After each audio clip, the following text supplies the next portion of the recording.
Start with the jug up high and the cup tilted to create a larger surface area of the espresso. Pour a thin, constant stream of microfoam to pierce the center of the crema. As the cup starts to fill, tilt the cup more upright so as not to spill. Then bring the tip of the jug close to the surface of the milk, almost touching it. At this point, a white dot will start to appear. Pause, then pour again, very close to the surface. Repeat 2 to 3 more times, creating arcs. Then pour through the arcs, lifting the jug to finish. And that is how you create a tulip. Now for the Rosetta.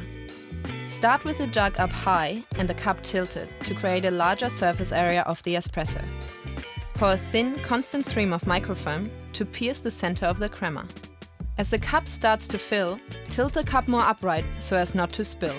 Then bring the tip of the jug close to the surface of the milk, almost touching it. At this point, a white dot will start to appear.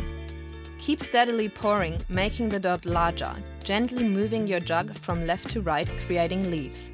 Then, pour through the leaves, lifting the jug to finish.